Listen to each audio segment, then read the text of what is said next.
Good morning. You're listening to AM 1080 KSCO Santa Cruz 10:07. A beautiful Saturday morning, December 2nd, 2017. I'm Jason Struby. Let's get a quick look at your traffic. Also a reminder, me and Dave doing the weekend sale. Healthy start packs, healthy brain and heart packs, healthy digestion packs, healthy weight and loss pack. Ultimate Daily Classic, Ultimate Classic Liquid, Glucogel, BTT tabs, liquid powder, everything. Dave's got t-shirts, hoodies, hats, beanies, stickers, everything you could ever ask for. He'll be out there till 2. I'll be here after that, today and tomorrow. 2300 Portola Drive. It's 10:08, light traffic. Mid-60s today and tomorrow. It's 10:08, time for the Saturday special with your host, MZ. Hi, Jason Struby. How are you feeling today? Be honest. Feeling excellent. Thank you. How are you doing? Good. Are the levels okay, or are they too hot? Or I think you could probably turn yourself up a notch there. Turn it up a notch? Yeah. How about that? Is that okay? Better. Good. So are you getting the two video streams? I think so, yeah. Okay. So we're streaming live on YouTube, folks, at the KSCO Global channel. Yeah. Now, you're basically, if you're looking at us, in addition to listening to us, you're going to see, it's going to be sort of boring. We have two cameras besides the one at KSCO. Such a good plug. Is that right? Awesome plug. Yeah? It's only sort Awesome of boring. plug. Only sort of boring. Don't Okay, worry. well, the reason is because the two that we have here at KSCO, at the World Headquarters, KSCO North, has the same picture, sort of a close-up of me that's enough to make anybody scream. But are you noticing on one of the cams the wonderful shirt I'm wearing? I'm actually in the other room right now. I I have to run in there. Yeah, the video computer's in a completely separate room. I see. Okay, Yeah. well, see, we need to fix that. Yes, we We do. need to get I the know. thing, properly. No I kidding. mean, if we're going to come into the 18th century, then we should do it right. Totally. Okay. Well, when you come back after you've looked at the two pictures, which I think are live, the two video feeds, you can tell me what kind of a shirt I'm wearing. Sweet. Okay. So anyhow, we are going to have a killer show today, Jason Struby. Yeah. Do you know why? I think so. Why? I can't say. I cannot say. I don't want to ruin the surprise. Okay. All right. So let's hit the good morning. Good morning, a brighter day is here. Good morning, may we bring you cheer. We've got time, we've got tunes, we've got time, tunes, and temperature. Get up and go, it's today you know on KSCO Radio. Hi there. Welcome to 2 hours of bliss on your favorite radio station, AM 1080 and FM 104.1 and FM 90. What are the others? KFGs. 107.9 San Jose, 95.7 Salinas, Watsonville. Yeah. What he said. And it's the Saturday special with MZ and a special guest that will be signified by the special fanfare music. Now stay right here on KSCO Radio.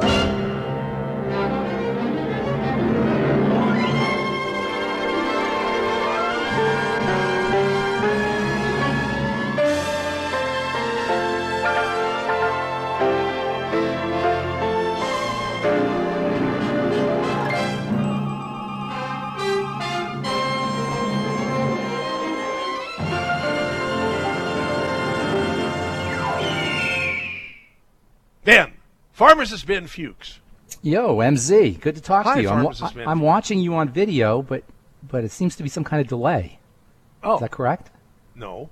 You're not live? Oh, there you are. Yeah, it's a delay. Yeah. Okay. So tell me tell me about my shirt. You're wearing a lovely green, shiny. I can't tell the pattern on there. It looks like It's a silk shirt It's very that I beautiful. got on my recent trip to Thailand, where I I looked love at it. all the thighs. I love it. Yes. Is there a pattern there that I'm seeing? It's Yeah. very pretty. Here. What I'll do is I'll bring that camera real close to it. Do you see? No, because I got a little delay, so we'll just take a couple seconds. But I Okay. have to tell you, you're looking very debonair and very suave with your beard. What does suave mean? Smooth. Oh, You know, okay. just like a very, very, very impressive, elegant, older gentleman. Handsome Older? gentleman. Oh, my Handsome God. older gentleman. As I think an I think older- you qualify as older at this point in your life. It's true. How does that feel? Because I recently celebrated the 66th anniversary of my birth. It's getting, And you know, someone told me I'm an idiot not to start collecting Social Security so that I don't expire before I can. well, you know, when you and I were growing up, when we were children, you were a little older than me, but when we were children, 65 was the life expectancy. You know that, right? It was awfully old. Yeah. 65. So you'd be at this point in your life, if you know, if this was the 1950s, you would be considered not just old, but probably elderly. Sorry to say, but that number's going up. That the number it takes to be old and elderly is going up. I'm happy about Well, that. thanks to, in part, to what you and I And do, Dr. Wall, you know, and- yeah. And yes, because thanks to our message. is- Yeah. And our message is getting out. It is. It's taken you and I decades. have been working on that for a couple of. You and I have been acquainted for about 2 decades. Am I right? Correct, Was it 20 years or 98 so, or and 99, something like that. Almost 2 decades. This will be 20 years here in 2018. But between Doc doing this for, I don't know, 40, 50 years, you and I doing this for 20 years plus, you know, the word is finally leaking out that there are ways that we can take care of our health that don't involve medicine. You know, even still today, but certainly in the 1950s, 1960s, 1970s, 80s, 90s, the idea of health was equated with medicine. But we're changing that. We're changing the idea that health equals medicine and promoting and promoting the idea that, and the idea is now taking shape, that health is about things that we do in our lives. Doesn't that make more sense? That health should be about our lifestyle, health, right? Than somehow interacting with the medical model to get us healthy. I always tell people that medicine comes from the word middle. Do you ever think about this? Middle. Medicine comes from the word middle. And so how does this take shape? What is this idea, middle and medicine? Well, how are they related? Well, medicine acts like a middleman. Medicine says, the medical model says, don't worry about how you live your life, MZ. You can eat all the sweets you want. You don't have to exercise. You can smoke. You can do whatever you want to do. But we'll take care of your health for you because we can always do a bypass. Or we can always put you on prescription drugs. Or we can always take out your gallbladder. Or we can always remove whatever organ happens to be corrupted or polluted. So don't worry, live your life as you like. Isn't it naturally sickening, the whole idea to most people? Of what? Or is it just me? What you just said, we can always do that or that or that. It should be naturally sickening, exactly. And Should you know be, what? But You why raise isn't it? Well, I'll tell you, it is, though, MZ. Most people don't want to take their medicine. Do you know in pharmacy school they tell us that the number one issue number one health issue between patients and their doctors is something called compliance? Patients aren't compliant with their doctor's orders, and they're not compliant with their drug protocols because intuitively we know that there's a problem with taking drugs. Intuitively know we don't feel better when we take our prescription drugs, with perhaps the exception of pain pills or maybe antibiotics. For the most part, there's an inherent resistance that's built into our body to taking our prescription drugs, and we have to be convinced and cajoled and bribed and hypnotized and entranced into using medication because inherently we know that it's a problem. That's exactly right. Don't you feel uncomfortable when you take your medicine? If you stopped when you took your pills, you'd notice a little resistance to popping those pills. And everybody has that because our body is speaking to us. Do you know what I'm talking about? Right before you take your medicine, well, now, there's wait a little... a second, Pharmacist Ben. Does that include popping vitamin and mineral pills? No, too? it doesn't, because vitamins have zero toxicity associated with them. When you take a prescription drug, you don't feel better for the most part when you take a prescription drug. In fact, many of the prescription drugs we take today aren't to take care of our health. They're to take care of our diagnostics. They're to take care of our numbers. They can't really measure health because health is a very vague concept. When I ask you, Michael, what does health mean? What does health mean? What would you say? The feeling of goodness. Right. Basically, you're being a little Instead of sarcastic, I understand. badness. But it's basically, that's well said. If You I'm see, you healthy, can't, I'm good. If I'm not healthy, I have I'm not energy, so good or bad. I have Yeah. joie de vivre, I feel like getting out of bed in the morning, I'm pain-free. But these can't be quantified. These measurements can't be quantified. So the doctors can't sell you a product to make you healthy, but they can sell you a product, and I don't mean doctors, but the medical model can sell you a product to lower your cholesterol because that can be quantified. Or they can sell you a product that will change your TSH score because that can be quantified. So what we do is we instead of using how we feel as a marker for our health, we use diagnostic tools and diagnostic statistics to measure our health, because that's all that can be quantified. Yeah. So if we really use the true markers of those metrics, if we change the metrics to personal metrics to drive sales, manage sales. The metrics have been chosen by the people who are selling us the products that change the metrics. Yes, it's true. And that's not fair. And now, what listen, ends up Pharmacist Ben, here, listen. All this is great, but before we get too far into the program, I want to let people know what at least the initial subject of this program is. And fair warning, it could gross some of you out, unless of course you have sort of an odd, sick sense of humor like I do. Okay? This program topic today that we are going to at least start the show out with was inspired by your recent appearance on Coast to Coast AM with George Norrie a couple nights ago. You were on for a couple hours with George. You're one of his favorite guests, as is Doc Wallach. And someone called during that program and asked a question that made you launch into one of your, phenomenally interesting diatribes, but you touched on a subject that I've been wondering about for years and had never been able to remember to ask an appropriate person about this subject. And I don't know what I don't remember the details of the question, but you grossed the host, George Norrie, out by telling him and the millions of people listening that something to the effect that you might not want to store your toothbrush in uncovered in the bathroom, because why is that? Here we go. Because when you flush the toilet and there's airborne bacteria that could get stuck in the bristles, and then you brush your teeth and then you get a disease. More than bacteria, particulates. More than bacteria, poop particulates. Okay, now listen. This is Can great. I say that? You just did, and I'm delighted. I'm Okay. absolutely. I want to talk more. Particulates like that of because poop. Rosemary and other people at KSCO will tell you that nothing tickles me more than toilet humor. Okay, You great. know, I'm very just mature. strange that NZ. way, and I'm not ashamed of it. I'm proud of it. It's you know that I did a Saturday special in I think 1998, all about farts and that farts are funny, even though some people are put off by them and offended by. I did a whole Saturday special on bad breath, back in those days. I haven't done anything fun and gross in close to 20 years. So I'm so excited that comment that you made on Coast to Coast that grossed George out and some other people, I assume some of his listeners, inspired me to call you and say, Ben, it's been a long time since you've been on the Saturday special. Let's do this next weekend. Is that what it took to get me back on the air? That's what it. Well, I mean, you tell me you like to be on the Saturday special, and we just you haven't never invite me. done it in a while, So here we are, and we're going to start off, the program with that subject, okay? But it doesn't. I don't think we're going to fill up the whole program with that unless the callers want to drive it that way. But here, I got to ask you this question, okay? I've always wondered if you could pick up disease by smelling a foul, vile odor, like your respiratory tract is lined with immune cells. It's very difficult for that to happen.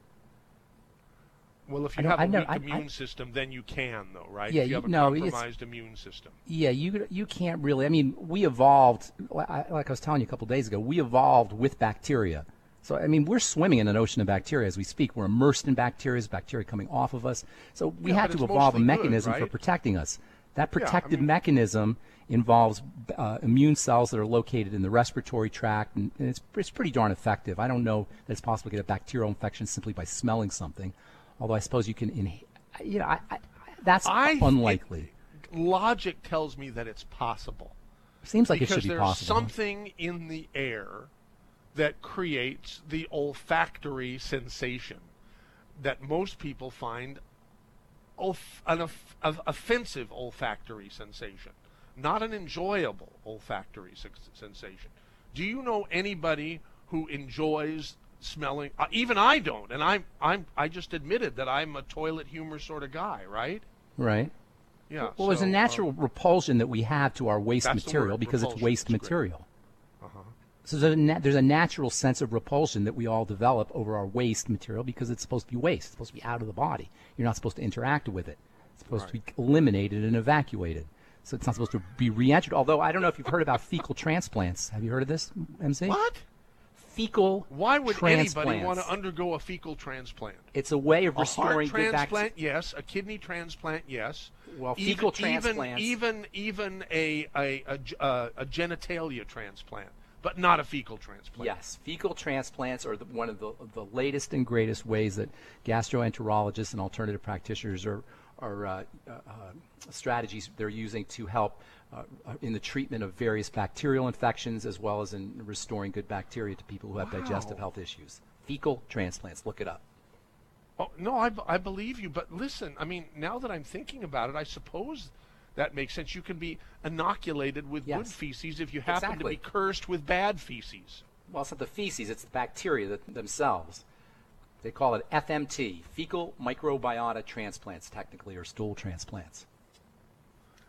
And, but it's only to swap out less than good bacteria in your digestive tract. Also to restore bacteria, because to restore probiotics, and also to swap out, as you say, to counteract bad bacteria. Okay. I've known people. You know, there are people who have, lactic intolerance, right? Lactose intolerant people who have the worst breath imaginable. Well, bad breath is more often than not the result of a digestive health issue, an intestinal or maybe a stomach health issue, and bacteria start to accumulate. The wrong kind of bacteria, sulfur kind of bacteria, accumulate in the intestine, and then the gases come up through the mouth. Sometimes is it a correct statement that that the worse a bacteria is for you, the worse it smells? Not necessarily, because the smell itself could be related to good bacteria that are just processing sulfur, for example, or proteins and releasing sulfur. So the smell itself isn't necessarily an indicator, but it absolutely can be. More often than not, though, right? Yeah, more often than not. I mean, nobody enjoys flatulent people, but some flatulent people are much worse than others in my life experience. Yeah, flatulence has an offensive odor to it. That's usually offensive. Then that's usually indicative of a problem. Just gas by itself isn't necessarily a problem, but it shouldn't have an unpleasant odor. That could be a sign of malabsorption or poor processing of nutrients. And my brother, who's a retired physician, once told me that the genesis of flatulence is mostly air that is swallowed. I always thought it was a reaction from bacteria, just creating, gas in the system, that it's not air. Now, maybe I misunderstood what he said. But I think he's talking about burping, not flatulence. No. I was definitely talking, He was talking about flatulence as swallowed air? Yeah. That's interesting. Yeah. Now, but because, I'm more amused by flatulence than I am by belching. However, I am still amused by belching. And I once asked my science teacher in 7th grade why people are offended by belching. And do you know Not all cultures. Not in all cultures. Here we are. Okay. All right. Yeah, some cultures, they think it's like Japan, for example. If you don't belch, you're considered rude after a nice meal, right? A lot of that is cultural, yeah. Right. But anyhow, guess what Mr. Zeck told me. Who's Mr. Zeck? It was either my junior, freshman high school science teacher. I asked him why people are offended by the sound of burps. Mm-hmm. What did he say? And he said, because they stink. They stink like a fart, is what he said. Not all burps. Now, babies' burps I stink. never knew that. I thought people belch around me all the time, and it doesn't make the room. it doesn't fill the room with offensive odeur. No, it doesn't. No, But burp is just, I burp guess is he just the air. meant, if someone burps in your face, I suppose you can smell it, an offensive odor, I suppose.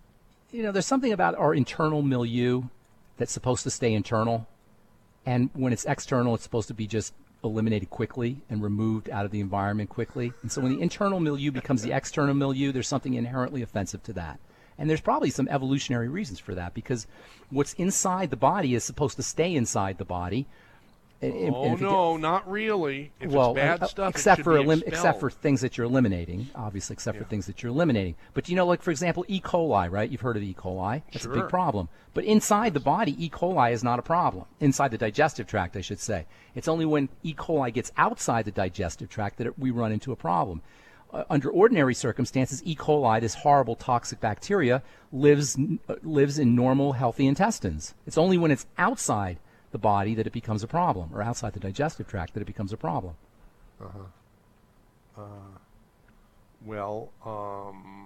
But then it becomes a problem when it gets breathed in or Yes, exactly. It ingested, gets right? outside of its home. It's E. coli's Right. home is the intestine. But when it comes Okay. outside of the body and then it gets reintroduced into the body and it's not in the intestine, it can kill you. Right. So but it's not that the E. coli is not a problem. It's where it's located. You see what I'm saying? It's not the bacteria itself that's a problem. It is a functional and important denizen of a And normal the strain intestine. of it too, or is E. coli only one strain? Well, there are probably multiple strains of it, but generally speaking, E. coli is one family. I'm not exactly sure if there's forms of E. coli, but the point is that E. coli constitutes a certain amount of normal gut flora. Right. But when it comes out of the gut and we somehow eat it, like if it's, you don't wash your hands after you go to the bathroom kind of thing and it ends up on food, you can end up with a serious infection, a life-threatening infection. It can kill you. Right. The point is Okay. that it's not the E. coli that's the problem. It's where it's existing that is the problem, where it's living that is the problem. In the intestine, E. coli produces elements that are very important for people who are going ketogenic, for the ketogenic diet. It produces short-chain fatty acids. that help Ketogenic make diet ketones. is a fat and protein based diet. Fat more than diet, mostly. More than a sugar and carbohydrate based diet. And- or yeah, it's protein and fat, right? Yeah. Not so much protein, although a little protein. Mostly it's a fat diet. Oh, really? Okay. Yeah, keto- well, that's and that- one- actually, that's a keto good is point. getting to be a more popular kind of diet, right? Because it's so effective. But you raise a very interesting point. The biggest mistake people make when they go ketogenic, they try to go ketogenic, is they eat too much protein. Protein's very important, but if you eat too much protein very efficiently gets turned into sugar and into fat. And Oh, protein my can mess God. up your blood sugar. I get questions from diabetics a lot. I didn't know that. I know. Jeez, That could be there's- why your blood sugar. A lot of people are saying, "Well, I just eat. I'm only eating meat and I'm only eating vegetables, so my blood sugar goes up." Well, if you're not using the protein can get turned into sugar very effectively. So sugar can throw off your blood. Protein can throw off your blood sugar just as much as Oh my God, you can't win. as This is effectively as terrible. carbohydrates. Hey, so we're talking to Pharmacist Ben Fuchs, and yes, most of what we talk to Pharmacist Ben about is health related. That's only because he you is a told me not to nutritional- talk about anything else. No. Quite the contrary. You said we're that- going to put it out there to our listeners. If you like George Norrie are grossed out by our current topic, we don't have to dwell on it. You can call 479-1080 in area 831 and suggest another topic. Of course, if I don't care for that topic, I will reject it. What's the big news know. in San Francisco that I heard there's something big going on out there? Little Okay, bird told well, me. I would like very much to talk about that. Like what's the biggest news story around? And you're still not. You haven't had time to research. No, I that. don't know what's going on. I'm out of the loop. Well, hold. I'll tell you in just a minute here. Everybody, maybe I'm making a bigger deal out of this than I should, but wow! I mean, I know, and we're gonna put Wendell in Lake Tahoe on the radio, who's trying to, and that's all it says on the screen here. What are you trying to do, Wendell? Wendell, I don't hear Wendell. One second. Yeah. Okay, poor Jason has to rewire things. So we'll do a little tap dance, Pharmacist Ben, and I will No do problem. that. Well, Did you know for the rewire. first time life expectancy has dropped because of antibiotic resistance? Okay, Wendell, are you there? Hello? Okay. Hello? Hi, Wendell. Now you can hear us, and we can hear you. Yeah, I this beautiful Saturday morning here up at Lake Tahoe, and I'm sitting down to have my breakfast, and I turn on the morning special, and I get poop, bad breath, fart, burp. You know, Are you satisfied, instead Michael? of the Saturday special, it turns into the sewage special. Now, see... Are you proud of yourself, Michael? Now, see here, Wendell, at Lake Tahoe, 10:32 a.m. is way too late for breakfast. You know, I agree with you. This is not an appetizing breakfast topic, but breakfast is something to be had at somewhere between 5 and 8 a.m., not 10:30. So get with the program. All right, well, let's call it brunch then. I'm having brunch, and I wasn't really expecting that. I submit that those topics are acceptable brunch topics, if not breakfast topics. I know, but MZ, I was expecting hot air balloons or, you know, something about the North Koreans, but, you know, do you know what Pharmacist Ben is alluding to about the big news out of San Francisco? We can turn to that subject if you want. No. Okay, let's turn to that. God. You don't know either? No, well, we I have don't know. Neil in Hollister and Lloyd in Las Lomas on hold. Oh, here we go. I know Lloyd knows because it says so. Wendell, did you call for any other reason other than to say that you would rather we wouldn't talk about farts and burps and feces? It's not that I don't want you to talk about it, but how about maybe one of the later broadcasts or something? Well, then people will say it's too close to lunch and too close to supper. You just can't win with this topic.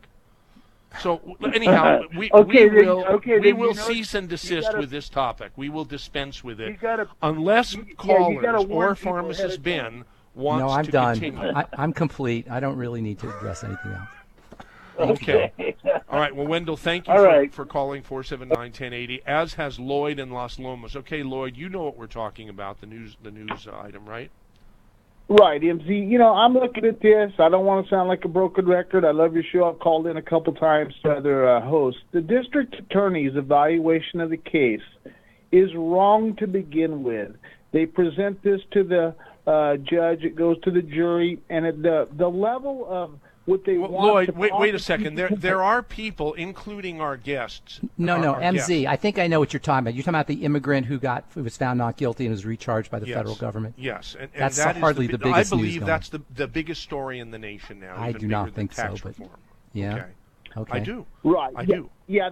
They try to pursue a charge that's presented to the judge, and thus he has to present this to the jury and explain the situation and the consequences of this charge. But this charge is too much. It doesn't fit. And what happens is once the jury sees that it doesn't fit, it doesn't take them long, then anything else that's presented to them, they throw it out as being bogus, because anybody that's paid as much as these people to collect evidence and then present this, and half of the time, if you've watched over the last 4 years, this could be all the killings of these black individuals back east. It can be the police officers killing them.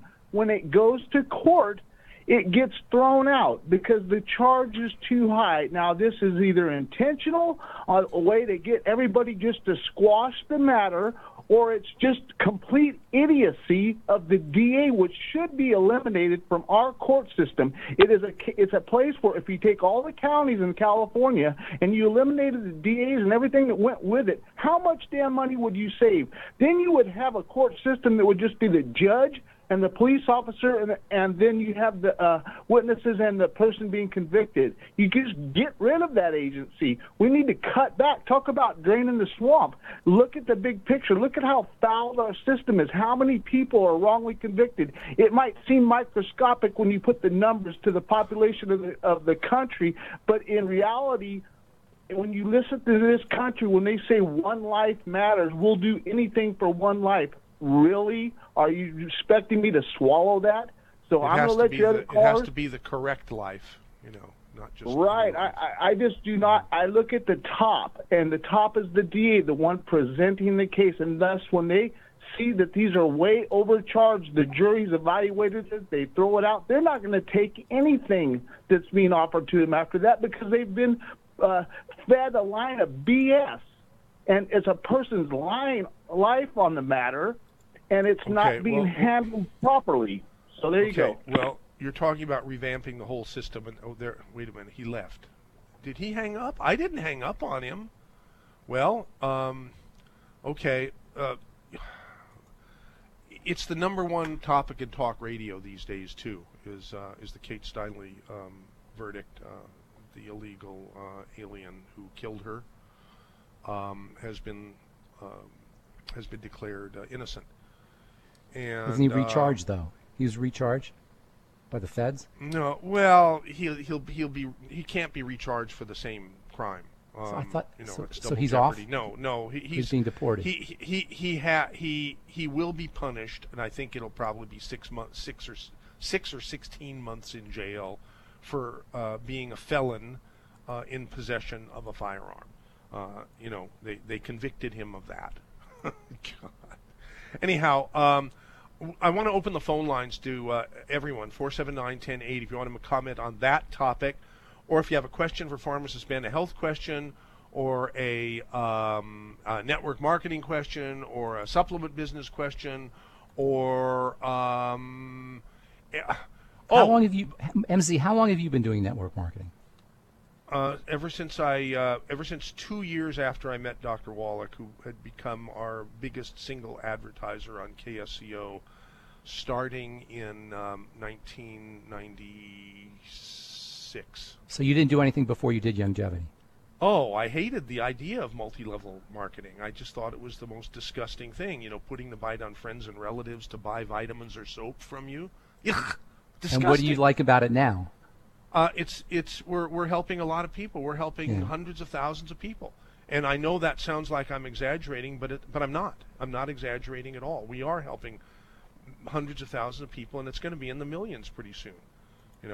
I was on a cruise to Asia recently, just sort of a recharge cruise. It was a 14-day cruise that started in Hong Kong and ended in Singapore. And I got off the ship in Singapore and had heard that Longevity, the network marketing company founded by Dr. Wallach and his wife, Dr. Milan, had opened an office in Longevity. And I looked up the address and I visited it, and I was blown away. What an amazing place that is. I mean, and there were a whole lot of people in Asia being trained on the health and aspects and the business and Dr. Wallach is a rock star in Asia. Wow. As he is here for people who pay attention to him, Are his books translated into Chinese and Japanese and? Oh yeah, absolutely. Yeah. Wow. It's amazing, and it's really happening. And what's going on in our country, the giant debate about healthcare that's been going on for as long as you and I have known each other, Ben, and it seems to be getting more and more intense these days. It positions our business, which is the most fun business in the world, and can be very, very lucrative. We're showing media companies how to not go bankrupt in this world of and do a lot of good along the way in this world, this changing world of high technology, pretty much wiping out the traditional avenues of media. Anyhow, let's Neil from Hollister has been waiting for a little bit. Let's put him on. Neil, you want to talk about supplements a little bit? You buy my supplement, I love you all night long. Good morning, gentlemen. Hi. I called about a supplement question, but because of your last guest, I'd like to make one very quick comment to pay homage to the number one topic, and that is the shooting in San Francisco. Your caller was correct that you defeat your own purpose by overcharging, and he didn't know whether it was done intentionally or unintentionally, but there's a third consideration, and that is the political aspect of it. You might recall with the Zimmerman shooting that well, Al Sharpton was leading marches, and there were all kinds of emotionalism, and they demanded that he be tried for first-degree murder, and because their emotions ruled rather than their limited understanding of the legal system, Zimmerman wound up getting off scot-free. So much for emotionalism. Anyway, and overcharging. But the question I wanted to ask Pharmacist Ben is what supplements will maximize the growth of muscle tissue, particularly when one is doing resistance weight training? Great. Yeah, that's a great question. And also, by the way, it's not just for folks who are doing, or athletes, or people who want to just have beautiful, lean, toned, muscular bodies that weight training and nutritional supplementation for muscle building is important for. It's important for anybody who's starting to break down, so that people who have heart problems, or people who are in nursing homes, or God forbid dealing with cancer, weight training and resistance training can build up just a frail body that wants to be healthy and strong, not just for athletes or young folks who want to look good in a bathing suit or in bikini. So that's important to understand, that weight training and supplements for building muscle are important for everybody. I just want to say that. Secondly, when you want to build muscle, it's a combination of two things. It's a combination of resistance training, as you point out, and diet and supplementation. Get yourself in the gym. You don't need to do a lot. 5 or 10 minutes of intense workout. Working to muscle failure is plenty. And you don't even need to go to a gym. You could do resistance training by wearing a backpack with books and sitting and standing. And then you have less chances of picking up the flu. At the gym. Okay, I hadn't thought of that, but maybe that's true. I've accomplished the same thing by carrying guilt for many years. Exactly. You can do the same thing. The trick is, if that was a joke, I didn't hear it, but you can accomplish the same thing that you can in a gym by working out at home, but you always want to focus on your muscles while you're working. So, MZ, you take lots of walks, right? But you're not getting the same kind of workout that you could get as if you took walks while you were really focusing on your hamstrings, your quadriceps, and your glutes, and your calf muscles as you were walking. In fact, you wouldn't be able to walk anywhere near as far if you really concentrated on your muscles while you were walking. You follow what I'm saying, MZ? Yes. Focusing on the muscles while you're exercising, that's really where you get your workout. Secondly, and that's true when you're in the gym also, focusing on your arms as you're doing your bench press or your curls, etc. Secondly, you always want to do your supplements when you come home from the gym. Your body is in a very receptive mode after it's been worked out. Now, if you don't do your supplements as soon as you come home from your gym, your body will kind of break down a little bit and get the nutrients, get the protein, especially from the broken down muscle, but you don't want that to happen. You want to put nutrients into the system as soon as you come home from the gym. The most important anabolic, that means building nutrients, are going to be number one, protein, by far and away. That's the most important of the anabolic nutrients, especially protein that contains something called the branched chain amino acids, also known as the BCAAs. BCAAs are found naturally in high protein foods. You can get them in whey protein. In fact, whey protein is probably the best supplemental source of BCAAs, or you can take straight BCAAs. And by the way, the BCAAs, the branched chain amino acids, are also great for people who are dealing with sugar cravings. They can help you lower your drive for sugar. So just supplementing with the BCAAs on their own, even if you're not working out, can have benefits. Other high protein foods that could be beneficial include eggs and fish. Probably eggs, fish, and whey protein are the three best protein foods. If you're a vegan or a vegetarian, then you're going into beans, Ben, soy, legumes. In the cupboard yesterday, I discovered some egg protein that I had bought somewhere, I don't know, 6 or 8 months ago, and it was in a jar, and I opened it up, and I stuck in a spoon and threw some into my mouth, and it tasted too proteiny. Just the powder? Yeah, just the powder. So, yeah. So I know I shouldn't. I know that normal people mix it up in water or something like that. So that's what I did. I mixed it up in water, and it tasted almost a little salty. So I decided I would put some, not sugar, but some sweetener like xylitol or whatever, and I mixed that up, and I had a cup of that, and guess what? My blood sugar was like way down this morning because I had that sort of last thing yesterday. Yeah, that's interesting. Because Ben, you had mentioned, I just caught part of it on one of your mini, these little nuggets that you drop out during the day. And Sounds like you're laying eggs. But you had mentioned that there was a supplement that even people that weren't doing resistance training were actually increasing their muscle mass, and I thought that's absolutely incredible, but I forgot the... As a creatine? Yes, that's it. Thank you. Creatine is one of the great underappreciated nutritional supplements of all time. It's not an essential nutrient. Your body can make it, but it's really stupendous for helping the body build muscle if it is being worked.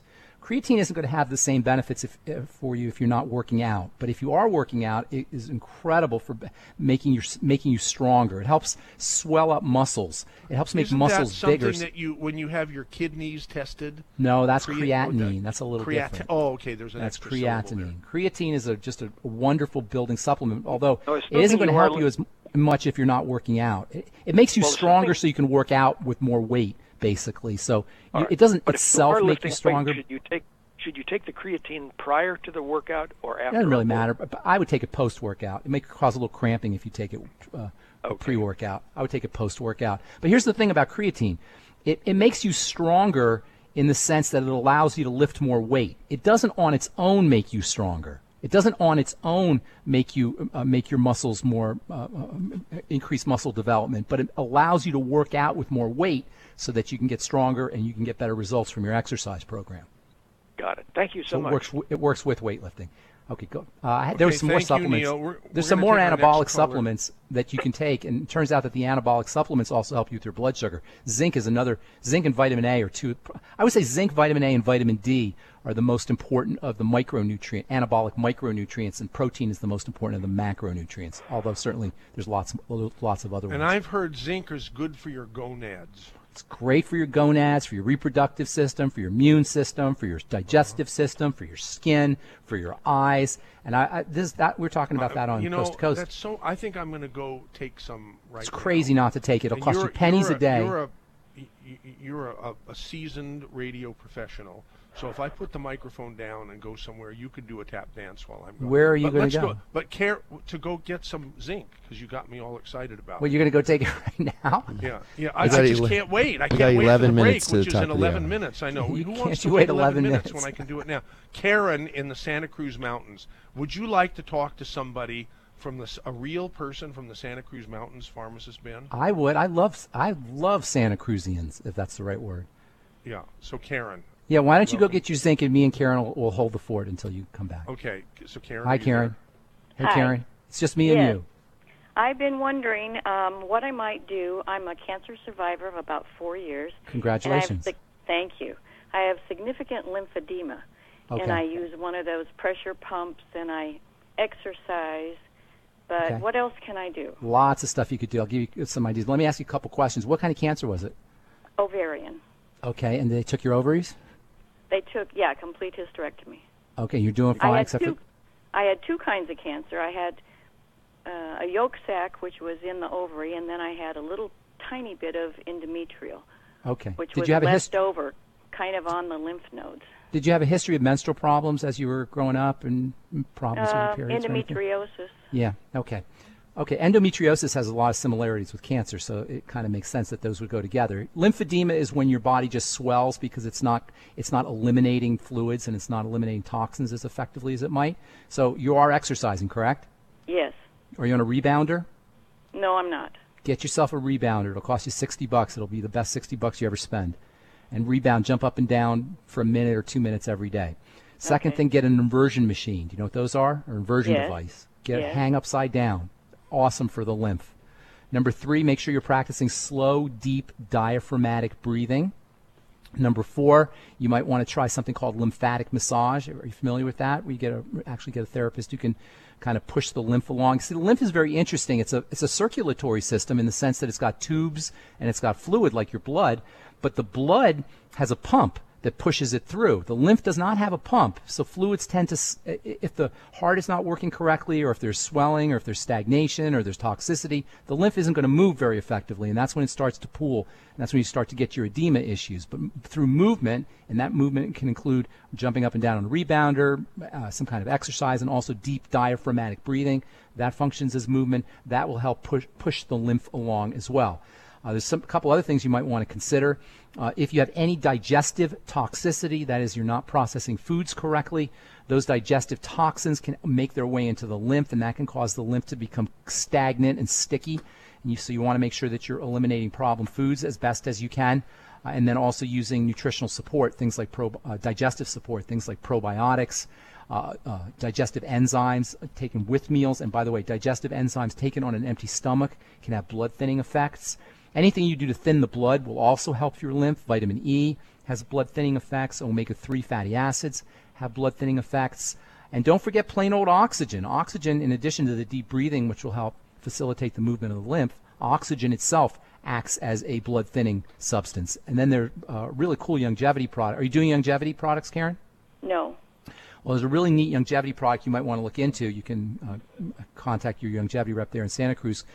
The product's called the Fucoid Z. It's made with something called fucoidin, and fucoidin is a type of sugar, not a sweet sugar, but a complex sugar that's found in algae that has wonderful blood thinning properties. So in addition to your omega-3 fatty acids and your vitamin E and garlic, you might want to consider getting on that Fucoid Z, which you can get from longevity. These are all strategies for thinning the blood and helping move the lymph along. But it's not unusual for you to have an issue with stagnated lymph following a surgical procedure and following cancer. Surgical procedures themselves, by the way, will cause a stagnation of fluids. That's why they give you heparin when you have after you have surgery, or sometimes they'll send you home with a blood thinning drug after you have surgery, because blood clotting is one of the ways the body protects itself. So when you're under duress, or when you have a lack of oxygen from poor breathing strategies, or if you have a surgical procedure, all of these can trigger blood clotting or blood thickening mechanisms, because it's part of the ways that the body protects itself.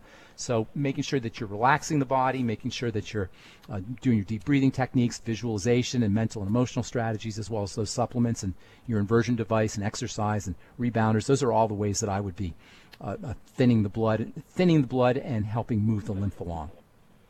Hey, Karen, thanks for listening to KSCO, and thanks for calling 479. Thanks, Karen. Thank you. Appreciate it.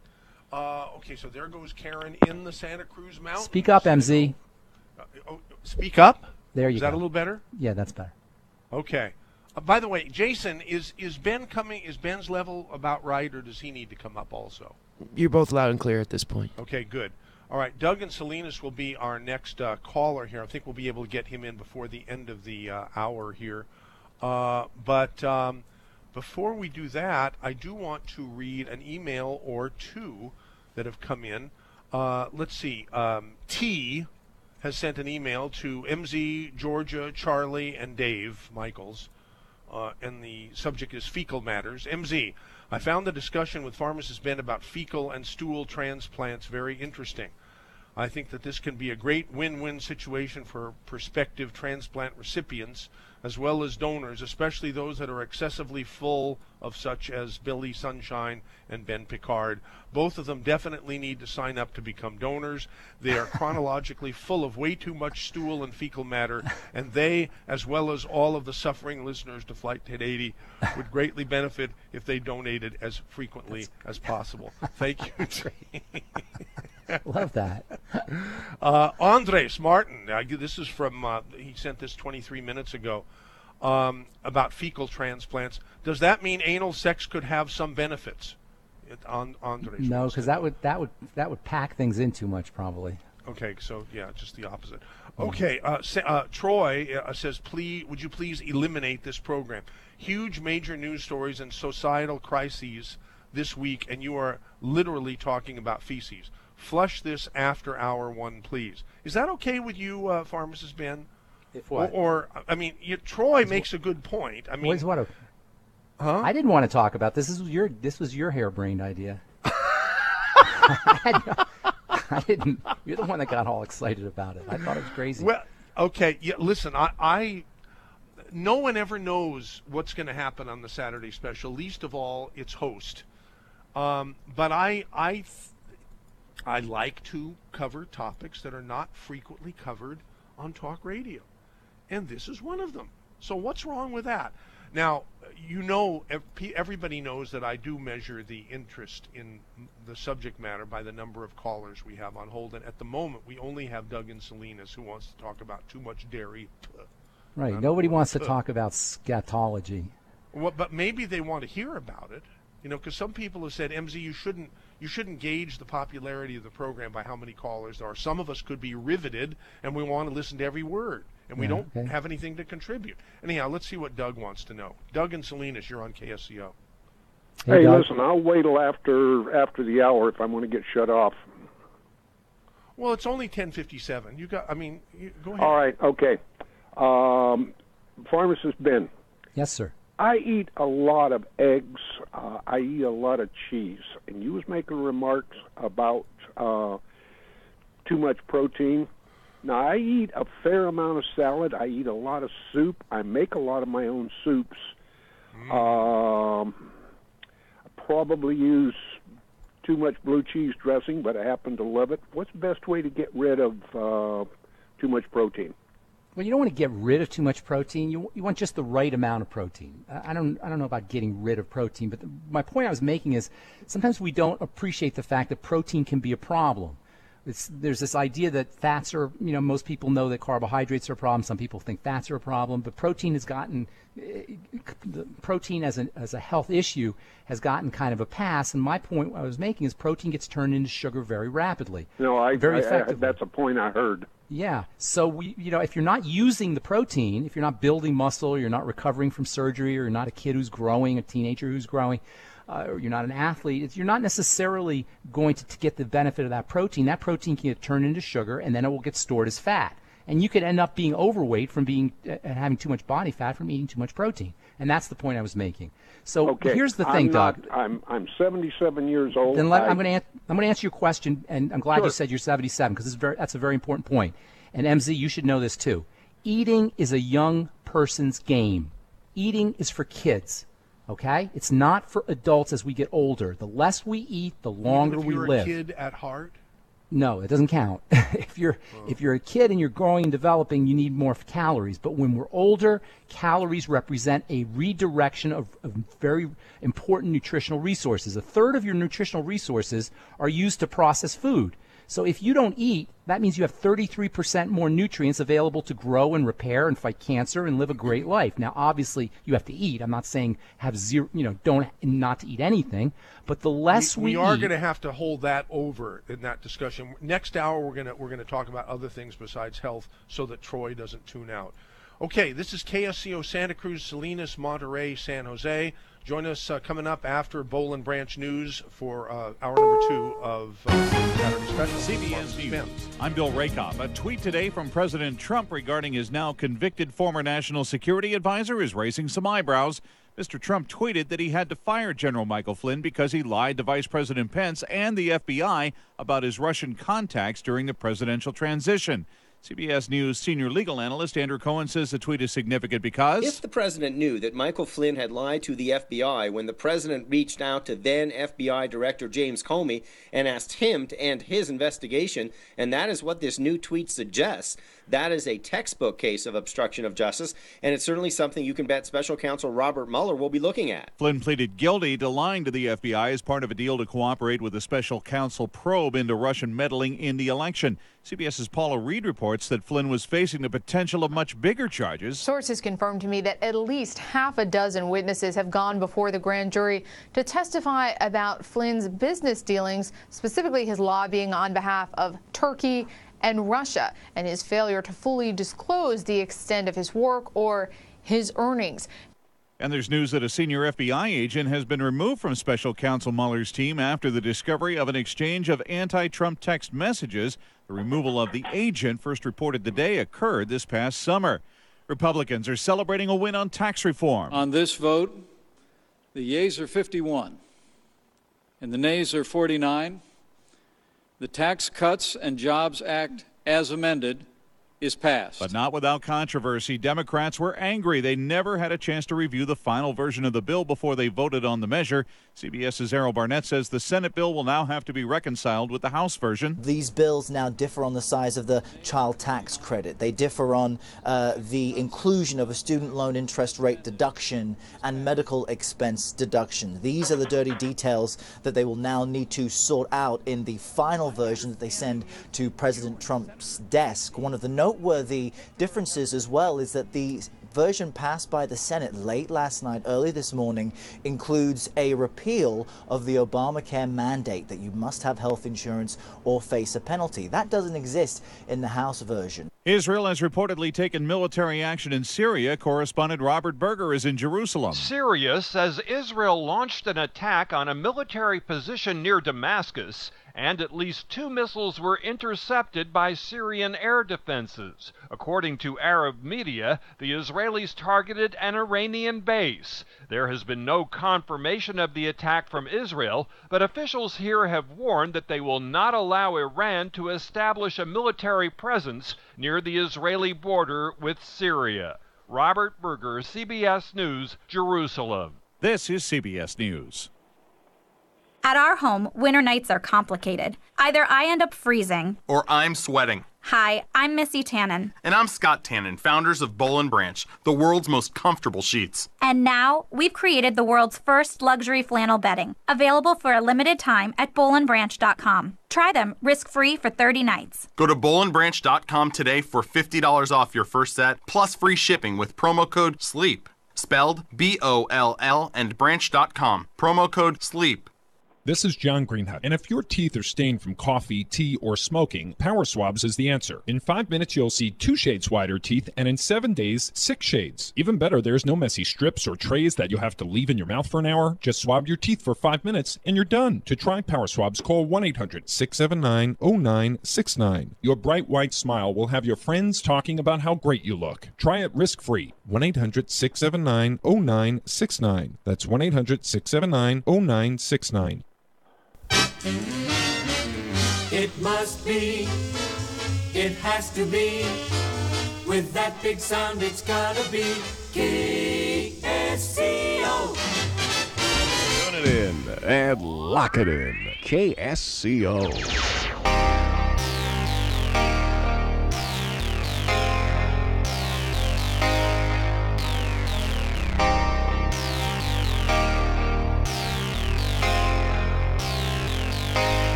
Issues and entertainment. That's AM 1080 KSCO.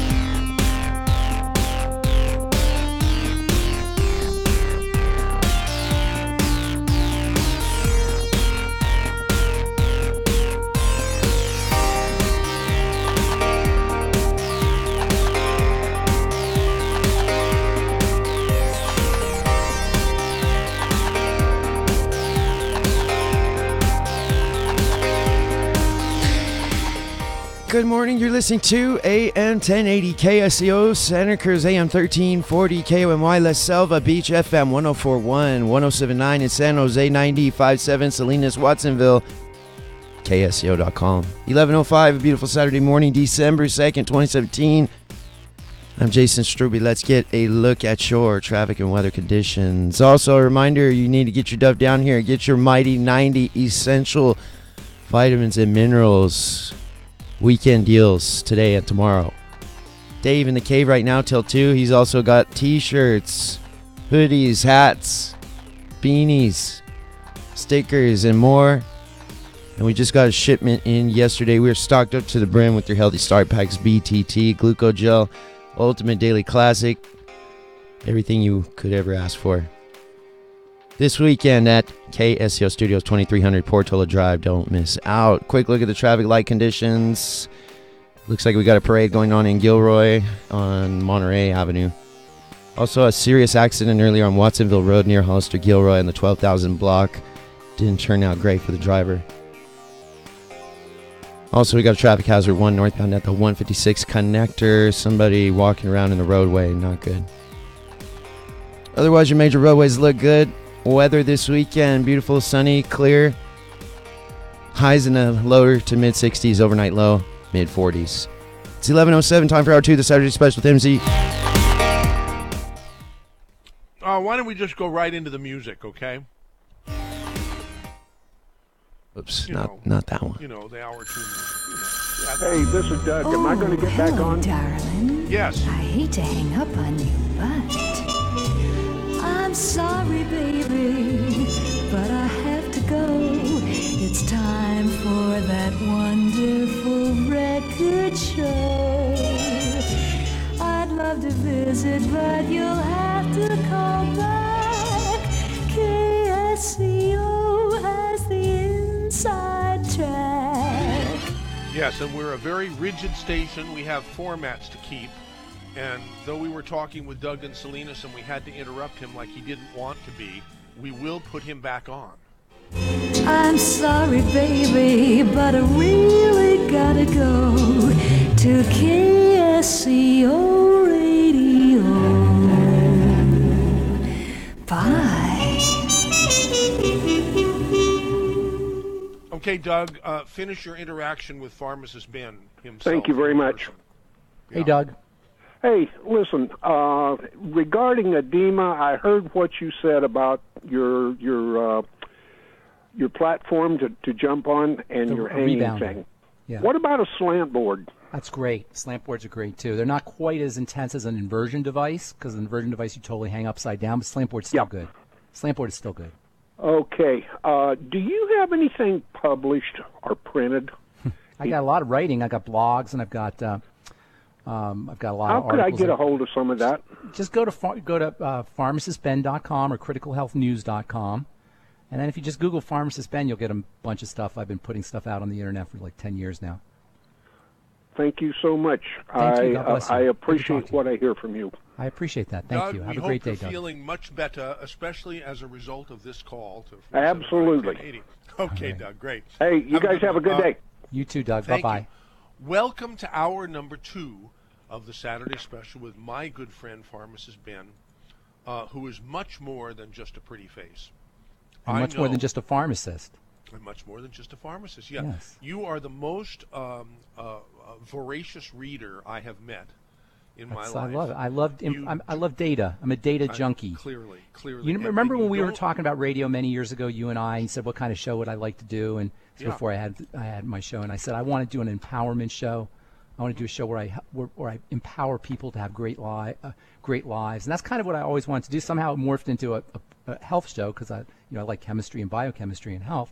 But really, I want to help people feel powerful in life, not just in terms of their physical body, but in terms of their psychology and their mental body, emotional body, spiritual bodies, just all around. I mean, right. And I don't do it just to be. And I'm not doing it just to be altruistic. When you help people, you help yourself. You know, MZ. When you teach people something, you learn it yourself. Selfish. In a way, yeah, I am being selfish because as I help people, I feel better about myself because you always feel good when you help people. And then as I teach people, I learn. That's the best way to learn is to teach, in fact. Right, and you feel good when you make others feel good. I love that the system is set up. I love that the society is set up and how we get along together in civilization. The way the system is set up is that when we help people, we actually increase our dopamine, we increase our oxytocin, we improve our serotonin, we support our immune system. We feel better biochemically and psychologically when we help other people. Isn't that cool? That the system is set up that we all benefit by helping each other? You're absolutely right. We have a caller, Doug, from Area 775, so I don't know whether he's actually in Nevada or used to be or has his cell phone base there, but he wants to talk about Kate Steinle, which is decidedly political. We can do that, can't we, Pharmacist Ben? Absolutely. Okay. Doug, welcome to the Saturday Special. Hey, MZ. Is this a Saturday Special? It sure is. Hey, so I'm surprised. Oh, you had probably been scheduled for today. You know. No, I scheduled him yesterday or the day before. Yeah. Oh, okay. Yeah. So I was. We weren't gonna. Yeah, we'll certainly. Say want to. It's the saddest thing that I just can't believe what happened in San Francisco, which is where I am, by the way. Oh, really? Well, I'm a native San Francisco. Ah. Oh, okay. Oh, it's that Doug. I see. That's it. Okay. You're a native Santa Cruz, yes. And I'm very discouraged by this. So, Pier 14 is like a 15, 20-minute walk from my apartment. And I've been there many times, and I've sat on those metal swivel chairs, and I went past the flower arrangements right where the Kate Steinle slaying occurred, and I've always felt really bad about it. And you can never feel good about something like that, but I couldn't imagine feeling worse. But I felt a lot worse when that verdict came in. Well, I've had actually a relative who was killed on the streets of San Francisco. My father was actually raised in a Jewish orphanage, well, a group home. And then, of course, there's a person who was named Casey Bissell. And if you look his name up, he was actually killed. It wasn't an accident, Casey Bissell, but he was killed by someone who hadn't been held on ICE holds, a violation, illegal alien. But it's just really shocking to me that I guess you call it jury nullification. I don't see any other real legal rationale that explains this, because it's certainly some type of a homicide. Well, it's nothing new. I was watching Fox News yesterday, and one of the commentators brought up an interesting point. Back in 1978, when they had the tragic double murder of Harvey Milk and George Moscone, the mayor at the time, and they came up with that crazy Twinkie defense that got Dan White off. So yeah. I mean, nothing should surprise anybody about the craziness and the twisted thinking of people who I guess get on juries here in San Francisco. Hey, Ben, Hey. What are your thoughts about this whole thing? I mean, maybe you have a different perspective. The whole Kate Steinle thing? Yeah. Well, does it matter that, I mean, is the whole point that this was an undocumented alien who did the crime? I mean, as if there's no American citizens who do these kinds of things? No. Yeah, there are American citizens who I mean, it seems like this is an immigration flashpoint of sorts, because it kind of exemplifies it's an icon for everybody's fears about this whole illegal immigration thing, how we're bringing in not the best and the brightest, but we're bringing in some horrible people. I mean, that's the whole Trump position, isn't it? Rapists and murderers and, drug dealers, etc. And this kind of exemplifies that problem. I don't think it's the whole Trump position. Bad dudes. You certainly mentioned it, yeah.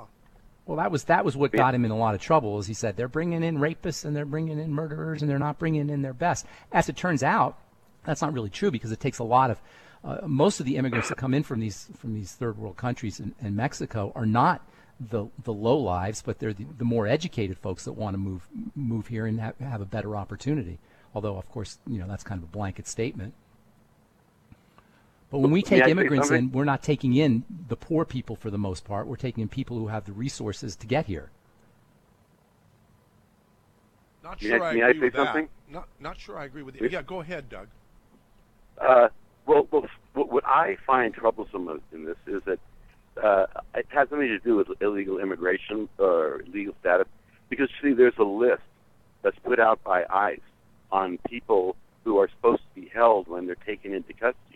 There are people who are undocumented on that list. There are people who are documented on that list.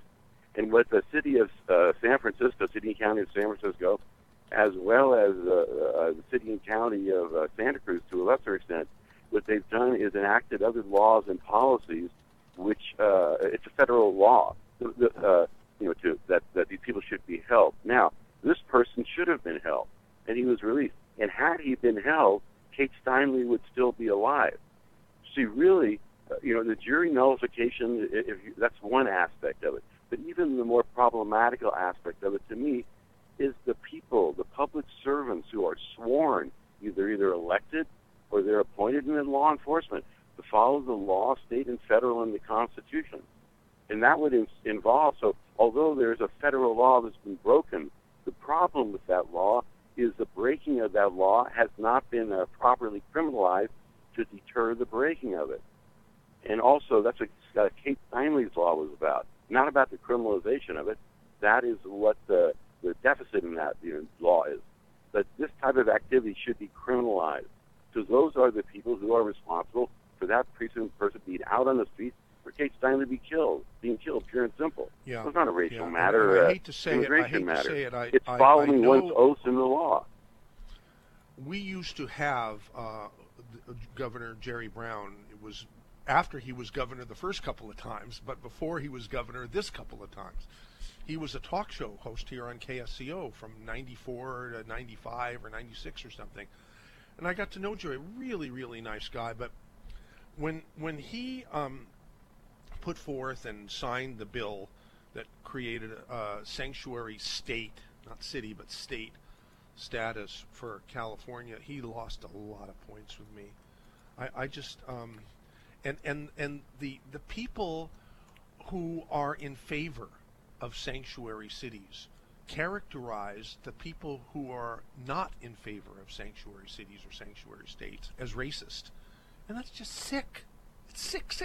Now, Ben, what do you have to say about that? Well, I was talking earlier about how immigrants tend to be, the myth about immigrants here in this country is it's like the poor people that are coming over here, but that's not necessarily true. According to the Pew Research Center, 41% of immigrants arriving here over the past 5 years have completed at least a bachelor's degree. And that's, by the way, a lot more.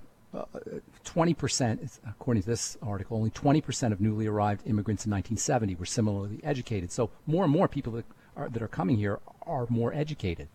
That's according to the Pew Research Center. Actually, more people are coming here because of chain immigration. Because of what? Because it's called chain immigration. I think I'm not familiar. Take a look at it. Well, what happens is a person will get a green card, and then I'm close. Two people will get green cards, and they will bring in 7 of their relatives who are not any. There's no vetting. They're just related to them. So in terms of the best note, we're not bringing anybody in. They're coming over the border because we don't have secure borders. They're bringing themselves in. They're also being promoted to do that in Central America too. And as far as anything you want to mention about any kind of data, Trump was supposed to lose by 90% or something. It's called newspeak. It was it's newspeak on steroids from George Orwell's 1984. And that's what's going on. What is here. newspeak? What do you? I know what newspeak is from Dr. I'm familiar with Orwell. Doublespeak, I think you're talking about. But how does that apply? It's double think. It's double think. Double think. Newspeak. Okay, double think. Yeah. You're right. So how do you mean newspeak? How does that apply to this? I didn't quite understand. That's what we have for news. We have media and newspeak on steroids. Oh yeah. No, I agree with because that. Because it wasn't that way, Trump would be president. We don't know what's real. Yeah, but that's right. I know what's real. Here's what I know. Here's what's real. When I elect somebody, and they put you can't even run, because I know very well about this, until you put your right hand up and say you're going to follow the law and the Constitution, and state and federal law trumps state law. So you can't even run until you do that. Then when you do that, or you're appointed or whatever, and you take that oath, I think that's a solemn oath, and it's very important.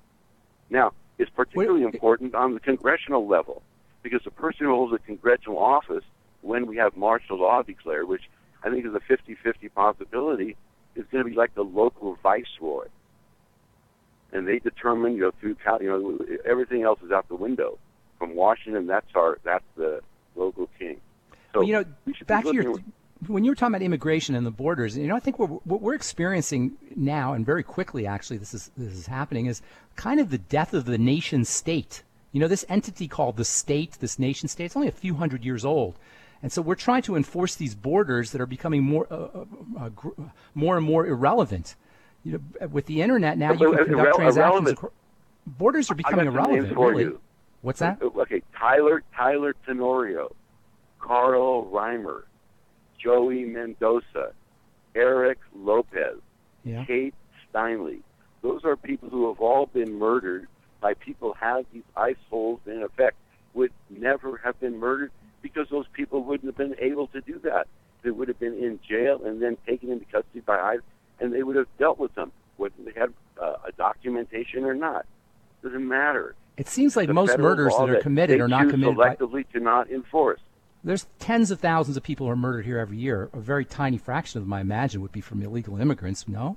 Seems like most murderers are American. I just mentioned the ones from Santa Cruz, and the ones who are teenagers, and the ones who are killed through gangster activity, organized transnational, organized competing MS Matalucha and MA, Mexican mafia. Listen, we have going on a war here because of sanctuary. Because you see, it's their biggest business.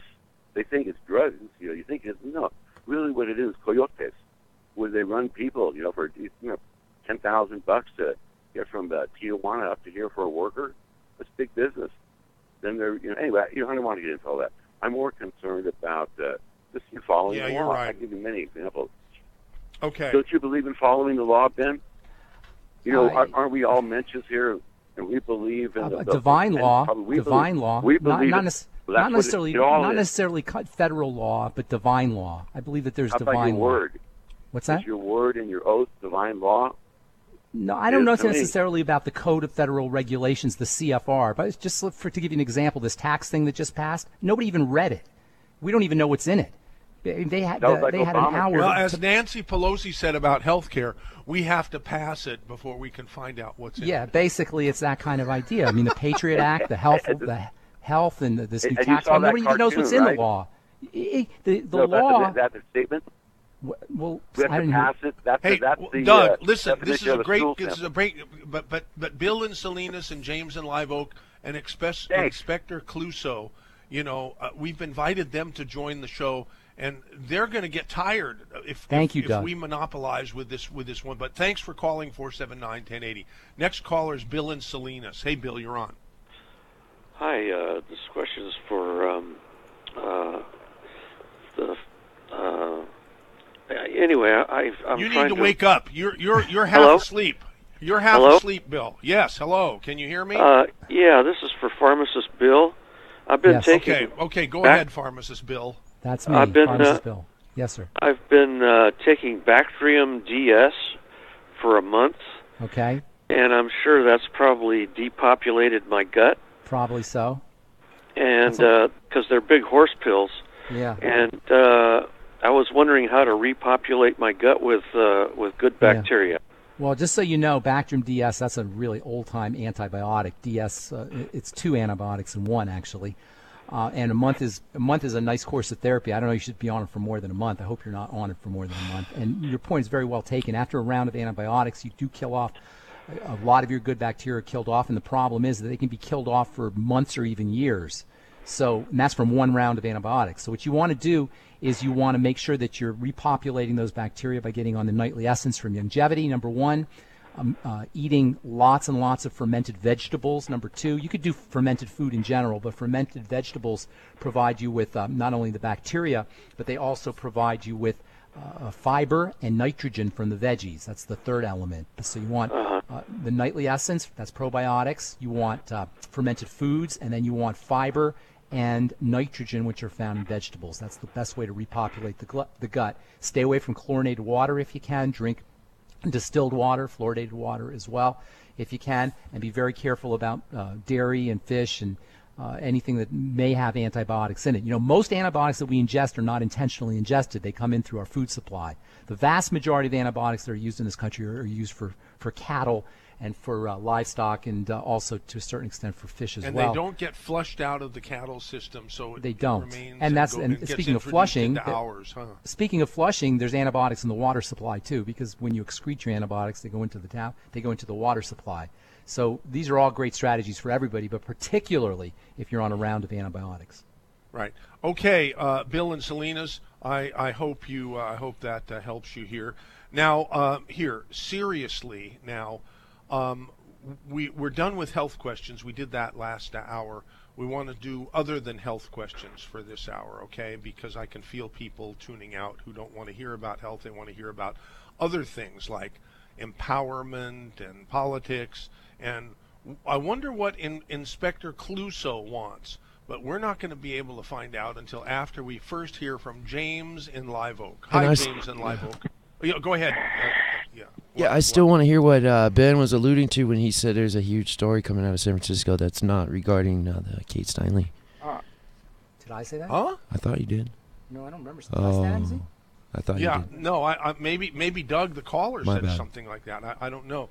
But Ben, I can barely hear you now. What happened to you? Hold on, James. Hold on, James. I'm right here. I have not gone anywhere. There you are. Well, now James from Live Oak is on about empowerment, right, James? James. James. Right. That's enough of James. So drop James, and our next caller will be, let's see, Inspector Clouseau. Hello, Inspector Clouseau. Hi, MZ. How are you? Good. What a pleasant surprise. I went down to Mexico, and once you get past the first border checkpoint, there's a second one that you got to go through to get a visa. And depending on how much money you got, it depends on how long they'll give you the visa for. And it's my understanding that most of these immigrants, which they aren't, they came over on a visa, 40% of them, and they just haven't left. So to call them immigrants is wrong. What say you? Well, so what say Pharmacist Ben? He's a lot smarter than I am. I didn't quite understand what he was saying. Most of the immigrants that come here aren't immigrants. They're just staying. They're just here on their green card. Is that what you're saying? No, they're on a visa. They bought a visa at the border, and Right. the visa says you can stay here for 2 weeks, 3 weeks. In Mexico, it depends on how much money you bring with you as far as how long the visa is. All right. Well, see, I'm not sure I didn't quite understand the question. Did you, MZ? No. Bill, when did you change your name to Inspector Clouseau, and why? I don't know when I changed it. Why? Just I thought it sounded kind of entertaining. Okay.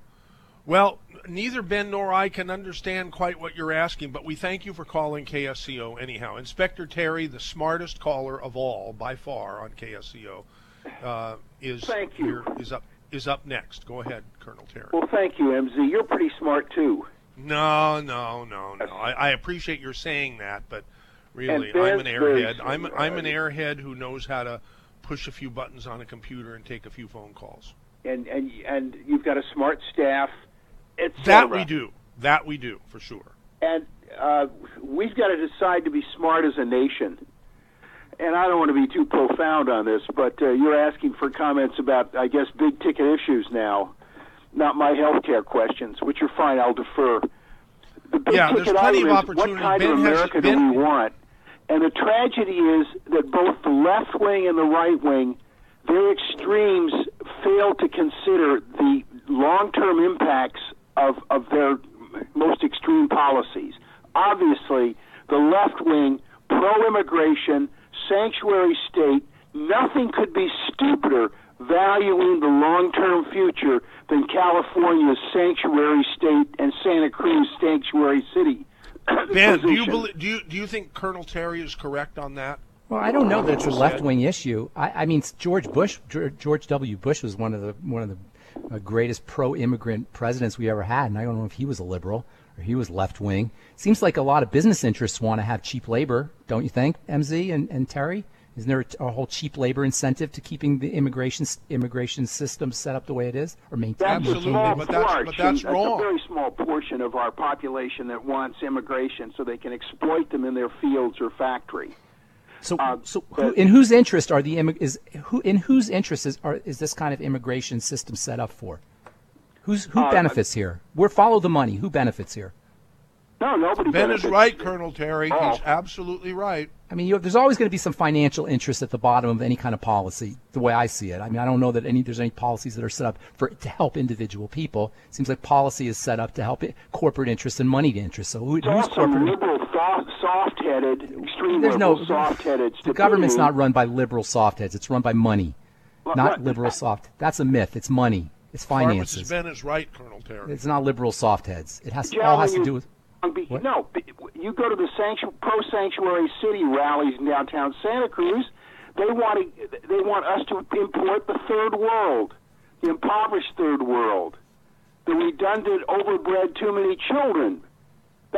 They're pushing for that. Now, they won't themselves provide housing in their houses for those people. They want us, the rest of us, to do it. No, I'm not talking about the people do as screaming I at say, not as I do. I'm talking about the policymakers, the people who are actually making policy. Those people that are screaming at the rallies, they don't make policy. They have very little impact on policy. Politicians attending those rallies do. A few local politicians. For the most part, politicians are beholden to lobbyists. They're beholden to contributors, political contributors. They're not beholden to the people screaming at the rallies, even though they may give lip service to it. So if there's an immigration problem, the problem is set up in policy, and policy is not determined by people screaming at rallies, ever. Well, let's take the DACA kids. The DACA kids are here because their parents violated our laws. Why should they be allowed to benefit from the crimes of their parents? You don't let a bank robber's children keep the money he stole because they didn't participate in the robbery. Enough is enough. And also in terms of numbers, our schools in this county are overwhelmed with too many immigrant children in terms of the capacity, the teachers tell me, to teach kids that are here already. Colonel Terry is right, Pharmacist Ben. Do you agree? I don't personally have a problem. I mean, I don't really have a position either way on immigration, but I simply believe that if we have if there's a policy in place that individuals don't like, the policy is in place it's not there to support or to not support individuals. It's there to support moneyed and financial interests that pay for policy. Policy's bought and paid for. All right. Let's take the immigration question from another strategic perspective. The demographic perspective is we are being invaded.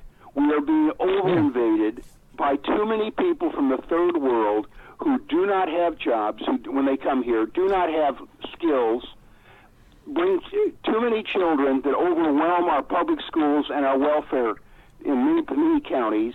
You drive across Pennsylvania, my friend, like I did some years ago, and take the old Pennsylvania Turnpike, you're going to see city after city where the American industry like U.S. Steel is gone, but and so are the people, and it's filled with immigrants on public welfare housing. That's why those people voted for Trump. They've had it up beyond their eyebrows with their country being invaded with immigration. Labor's changing, and the old way of doing business where you have people working in factories making cars or producing steel, all that's changed. It's all being done by robots because now. Of robotics, yeah. It's all being done by robots. Pharmacist Ben is right, Colonel Terry. Everything's being done. Those jobs that supposedly are being taken over by immigrants, those are not jobs that are going to exist in 30 or 40 years. Those are all jobs that are going to be done by automation. 5 years? What are you talking about? 5 years, exactly. 5 or 10 years. It's all jobs that are going to be done by automation. So what we need to do is we need a complete retooling of the labor force into more high-tech kinds of ideas, and we got to start producing more. The way we produce value to get paid has got to move from the factory into entrepreneurship, into invention, into coming up with new ideas for doing things. It's a whole new way of doing business now. The elephant in the room in this discussion is sanctuary cities or sanctuary state, yay or nay. What do you say? The city gets to decide. I think the individual city should decide. The people who live in the city should decide. If individual cities decide, the citizens of individual cities decide they want to be sanctuary to cities, who should say no? You know, that gets to the whole state rights and the hegemony of the federal government issue. I mean, is it the federal government that has that sort of makes sense, except I believe in local control. Can a city decide that if it's a federal law? Well, I guess this that's a whole constitution. Marijuana also, but if it's a federal law, can a city override a federal law? Or that's a huge constitutional question that's never been addressed. That's a huge constitutional question. It's called federal preemption, and usually, overwhelmingly, the federal government wins because that way we have a cohesive, consistent country. We have a unified country. We have a country that isn't polyglot, which is what destroyed the Roman Empire and a few dozen other empires. The problem empires. with that is that decisions are now being made for you in your personal life by bureaucrats in Washington who know nothing about you or your personal needs based on where you live or based on what the specifics of your geographical area are. They're being made by the Congress that passes the immigration laws. The Congress is supposed to be representing you, but it doesn't represent you is the problem. And this is why people are pissed off, is because we're supposed to be represented by people who don't know anything about us or who could care less about us for that matter. And that's why people are so darn frustrated. All they care about is our vote and nothing Local else. government, in my humble opinion, local government should always preempt federal government. Local decisions should always preempt federal decisions. There's no way somebody in Washington can understand what you need in Santa Cruz. Okay, so if San Francisco has decided that it wants to invite people from other countries that don't go through the legal immigration process, then so be it, right? You know, if San Franciscans decide that, yeah. Okay. I think San Franciscans should decide what happens. San Franciscans have to decide that because it's not comporting with the Constitution, and it's not comporting with the right of federal law in the Constitution to preempt in areas like immigration. Now, what about that, Pharmacist Ben? Well, it's not. I don't think it's ever been. If what Colonel Terry said is true, that it's contrary to the Constitution. That's a fundamental question. Should the state, should the city or Governor Brown or the state have the right to countermand that? I don't know that that's ever been determined. I think the last big, the Civil War was the last huge event where they had that big argument, and it never got settled. That the federal government preempts local or state decisions. Also, the whole thing with the civil rights thing in the 1960s. That was a question between the power of the federal government versus the power of the state. I don't know the answer to that question. We have just over 20 minutes. I tend to believe that better decisions are going to be made for us individually by local representation rather than federal representation from Washington. I'm very suspicious of that. The federal government won. The Civil Rights Acts are the law. The Supreme Court in Brown v. Board of Education determined that trend in 1954, if you'll remember. We can't have a safe nation if we do not enforce our immigration laws. And we cannot let places like San Francisco give refuge to people like Zarate, who will then negligently, at minimum, murder somebody with manslaughter, and in a jurisdiction as lunatic as San Francisco is becoming, get away with manslaughter of a woman, 32-year-old woman. He did get away with that. Yeah, he could have been charged with that, but wasn't. Anyhow, thank you, Colonel Terry. Always great to hear from you. Here's Mike and Salinas, also about immigration. Mike, you're on KSCO. Hi, how are you? Good, Mike. How are you? Okay. No, I'm just calling because, I don't call in much. I listen to Ben in the mornings. It's not about a health question. It's just about this immigration thing. My mother is from Mexico, and my uncles and aunt came in the 50s. They came here legally. They learned the language. They followed the laws. And I just don't understand why people have to come here illegally and then, break our laws, and it's okay. Maybe Ben can explain that. How do I get... He's right. The caller is absolutely correct. I mean, there are legal ways that people can leverage immigration. They can take advantage of immigration into this country. There's legal ways that they could do it. It's the question about illegal immigration. Well, clearly, if it's illegal immigration, it's illegal, and that's obvious. So no, I mean nobody supports illegal immigration. That's what the complaint against sanctuary cities and sanctuary state is. Are they providing sanctuary to illegal immigrants, or is it DACA? Yes. There is a children of illegal immigrant. Is it the illegal? No, we're not even talking about DACA. Let's not do that now. But they're providing refuge for criminals. And that's San Francisco is doing that? Illegal. That's what it's all about. And I've lived in San Francisco too, so I know. So when you're saying sanctuary cities, you mean sanctuary for people who have come here illegally so that they can't be federally forced out? Yes. Well, obviously that's a problem, but but that gets to the question. What do you think about it? What do I think? If it's illegal, it's illegal. We got to change the laws, but the problem is who makes the laws in local jurisdictions? Does the local government make the laws in those jurisdictions, or does the federal government? And I'm always suspicious of somebody from 2,000 miles away making laws for you in your home and in your neighborhood. And we should all be. That was the whole idea of no taxation without representation. Is that some foreign power, whether that foreign power is London or whether it's or power that's far away in Washington, maybe not foreign, but far away power, making laws for you in your local area. And that's always going to be an issue. Let's see what Rich in Salinas has to say. Rich, you're on KSCO with Pharmacist Ben. Yeah, I'm just curious, if you make it all local instead of federal in some cases, like the immigration issue, then if somebody from San Francisco is protected in San Francisco, if they wander down to Fresno, where it's more conservative, can they be deported back to San Francisco or back to wherever country they come from? I mean, if you break it down to I want it this way in my city or my county, you're going to have all kinds of problems that way. You've got to have some kind of federal law in that regard. And by the way, it's also a health issue because Kate Steinle, she doesn't have any health anymore. She's dead, and so do a lot of other people. And not to mention robberies and rapes and people that get injured in this. That's a health issue to all the citizens of this country. Well, but you guys are all talking about sanctuary cities as if the cities have somehow been compelled to be sanctuaries. Obviously, somebody in the sanctuary cities wants their local areas to be sanctuaries. I assume most people in San Francisco, or at least a lot of people in San Francisco, want their city to be criminals. Would they in that city, in that local jurisdiction, if that's what they want to do, how can somebody from outside the jurisdiction tell them what to do? Because if they wander out of their city and they get into another city that doesn't want them, now they're a health problem and they're a criminal problem. Then that is a problem. If everybody in San Francisco who's being protected stayed there, fine. Then you leave them there. But you don't let them wander all over the country without a law. Okay, well, that's the bottom line. Well, then what you're saying is that there should be there shouldn't be any kind of local laws that supersede state laws, and they shouldn't hide criminals.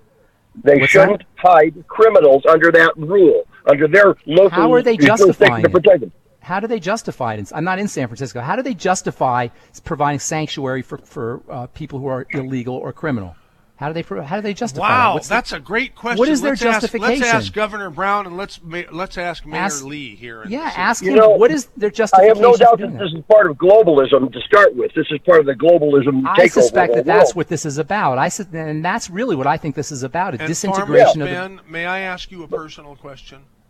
Yes, but that doesn't mean I have to answer it. Are you a globalist? I don't know what that means, but I think that really the nation state, what I call the nation state, one world government instead of no, I don't think there should be one world government because I don't believe in the concept. So you're not a globalist. No, I don't want to be governed. Do you know what the word govern means? Have you ever you know what the word govern means? Gubernaire. It comes from the root word gubernaire. It means to channel or to direct. And so what government does is it channels or directs energies into one flow.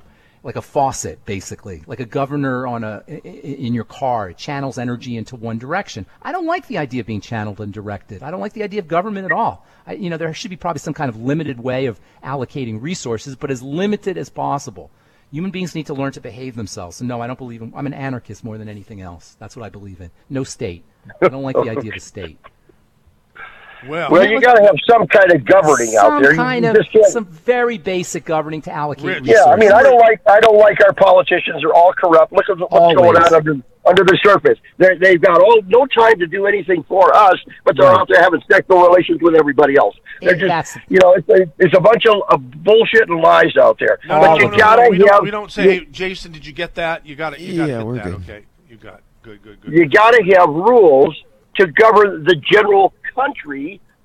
In other words, if we don't, we're going to have a breakdown all over the place. Have you ever seen Rich? You're not allowed to say. Hey, Rich, have you ever seen the Code of Federal Regulations? I know you haven't read it because nobody's read it, but have you ever seen it? It's like he got dropped. Rich has been punished. But the Code of Federal Regulations he was discarded because he said bull bleep on the air. And he's not all right, but the CFR, the Code of Regulations, is made up of thousands upon thousands of different laws. Any of which you violate, you become a criminal, or you're potentially a criminal. And there's no way to know all of these different laws. And that's the problem with government. You end up creating all these regulations and rules and laws and things that we're supposed to do and things that we're supposed to follow that nobody can keep up with. Like I said, nobody read the Patriot Act. And it's 700, 800 pages, I think, maybe even more. The code of the tax law. Do you know the tax law, MC? Oh, do you know how many different ways you can become a criminal by violating the tax law that you didn't even know? It's crazy. Yes, that's what happens when you have this legalistic system. I feel like saying. Okay. The next caller is Steve in Pacific Grove about the RICO Act. Hi, Steve. You're on. Well, you were discussing. Hello, guys. Really appreciate your show, MZ. Thank you. Pharmacist Ben. Yes. When is the last time you got a Medi-Cal payment or you paid taxes since you're such an anarchist? I mean, I can imagine a lot of your patients come through and they give you through the government system your money. Or are you just pure cash on payment? I don't take money for helping people. I'm sorry, I didn't catch your name, but I don't take money for helping people. I help people for free. I don't think it's right to take money for helping people. Are you kidding me? How do you live? This is how I live. I invent products. I'm a product developer. I invent them in my laboratory. I have a laboratory. I invent them. I manufacture them, and I sell them. That's how I make money. Now, if you want to buy my products, pay any taxes? No, I pay. What do you mean? Of course I pay. Force, nobody. You're just an entity on No, yourself. I pay taxes. That's big of you, Ben. I appreciate that. Well, now, Steve, you be nice to Pharmacist. Thank you. I appreciate you. Actually, this guy goes, "Hey, listen, we need the police. We need laws to There are govern rudimentary things. There are basic, fundamental things that government has to provide. Yes, emergency services and things of that nature. But the problem is the government purports to provide way more than that. I mean, I'm losing 40% of my income every year, and I don't know where that money goes. It doesn't just go to the police. In fact, the police have to do bake sales, and they have to call me up once a year to ask me to contribute charity money for the police. So it's not like all our money goes to services. Our money goes to support the infrastructure that's supposed to provide the services. It goes to the Clintons. I don't know where it goes. Do you know where 40% of your income goes, MZ? I think most of it goes to the Clintons. You're being facetious, but seriously, I do you know where? Prove it. I think. Do you know where 40% of your money goes? And for the caller, does he know where 40%? It doesn't go to fixing the potholes. It doesn't go to fixing the potholes. Exactly. I have no idea where it goes. It goes into into a black hole. Gary Brown's cohorts, and I understand you getting upset about that because I understand. You're talking. We don't have to go 2,000 miles. You can go 200 miles from where you're at and go to Sacramento. And would you like pointing fingers at these guys? Would it be good for us to have Jerry Brown on a future Saturday special? Yeah, definitely. Or not? I thought he lost his mind. I mean, I think the guy's absolutely crazy. But I mean, I know you're a friend of his, MZ, and I respect. Well, him a lot, I mean, I haven't talked to him in like 10 years or something, and I know that he liked KSCO a lot back when he was doing talk radio. He got most of his calls You're a great radio from us. station. I Yeah. mean, take callers like me and let me yell at your poor guy there. I'm sure he's a very nice person. He but when you sure say is. Anarchy's great. I disagree with you. I Well, like. no, the he police just force. says he's more of an anarchist. I say I'm more of an I didn't say I was an anarchist. I said I'm more of an anarchist than left wing or right wing or one world government because I'm suspicious of government. PG? Is that okay? I'm very suspicious of government. Very suspicious. And you I don't think they're Steve, your friends. And so am I. Okay, good. I'm from the government, and I'm here to help you. These are chilling words. Yes, exactly. All right. Thank you for calling 479-1080. We're going to go to our next caller, which is none other than Gary in Santa Cruz, who wants to talk about Constitution versus local. Go ahead, Gary. This is very interesting. Ben, I appreciate all that you do.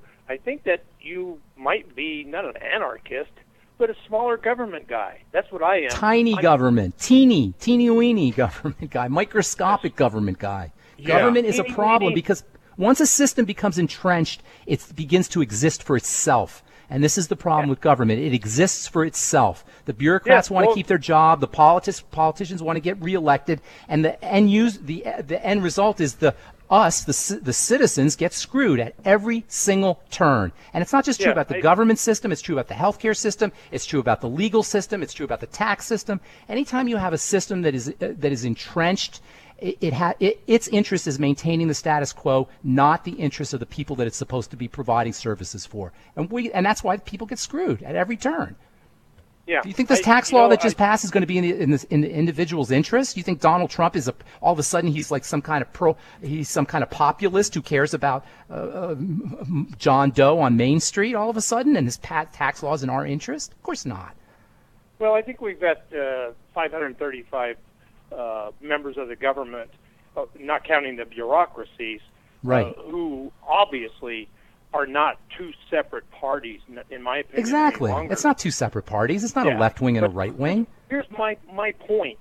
My point is that it's the fact that the Constitution of the United States has been decimated and is no longer being followed. The oath of office means nothing, which really ticked me off. I'm a libertarian. I'm not an anarchist. We need some government, but what we've got now is a bloated pile of S. Right. A pile and it's of funded S. by you us. can say pile of S. It's funded by us is the problem. It would be one thing if it was just bloated, but it's funded by us. It's funded by your money every year. Every year when you pay taxes, you're funding this bloated pile of S system. Me and you and UMZ and everybody listening. I'm 66. And me too, right. I voted for my first presidential candidate was Jimmy Carter, who I now detest. Well, he did say one good thing that it's terrible the way they're treating Trump. That's a good thing that he said recently. Other than that, he was not a very good president. Yeah. You know why Jimmy Carter wasn't a good president is because he was too smart. He understood nuance. He understood gray areas. Obama was the same way. When you have a president who understands gray area, or at least is familiar with the concept of gray areas and nuance, it becomes much more difficult to govern. Because people don't think along the lines of nuance. They think along the lines of black and white. Well, cut the late, and dry. great The Mr. color Logic, of wisdom is gray because it's a combination of black and white. Mr. Logic used to talk about fuzzy logic here on KSCO. It's fuzzy logic, yes. He lives in heaven now, but I think you're right. If he were a guest on this program, he would, if he were president, he might be a lousy president like Jimmy Carter and like Barack Obama. Anyhow, I'm about to give today's award for by far the best email, and it's from Andres Martin, and it says, no matter how advanced any organism becomes biologically, membranes always are needed. A nation will always need borders. The planet is the membrane. That's a very good point, but the planet is the membrane. But wait, Bill. I mean, not Pharmacist Bill. I'm going to call you Pharmacist Bill from now on, because the nation state may evolve just as a body may increase its neuronal connections, but it still needs membranes. P.S. The question is where the membrane is. Regarding fecal transplants, what if just the tip is used? No, his point's well taken. Membranes are required for structure. He gets the coveted KSCO Saturday Special Best Email of the Day award. Let me address because Andre's. This is the first one that we've awarded. MZ, let me address Andre's point real quick.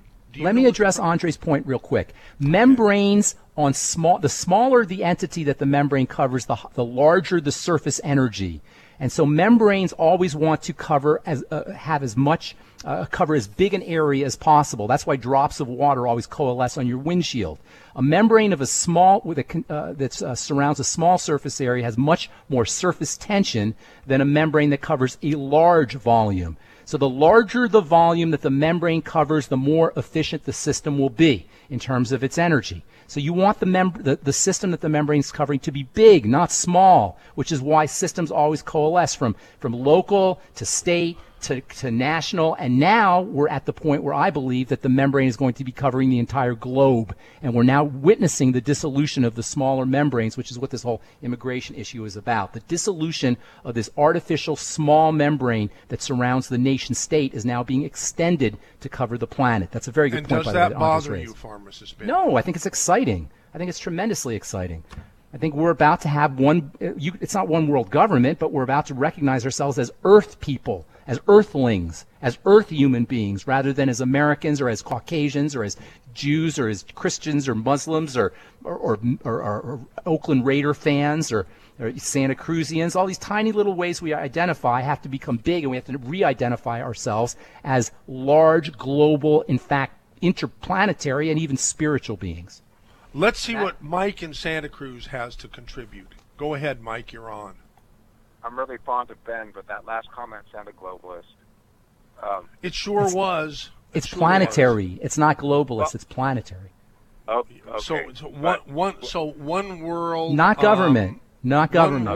One world, not government, but one galaxy government. At the end How of the about day, that? do you want something different than a Chinese person wants? No. You want to live. You don't want to be sick. You want your family to be healthy.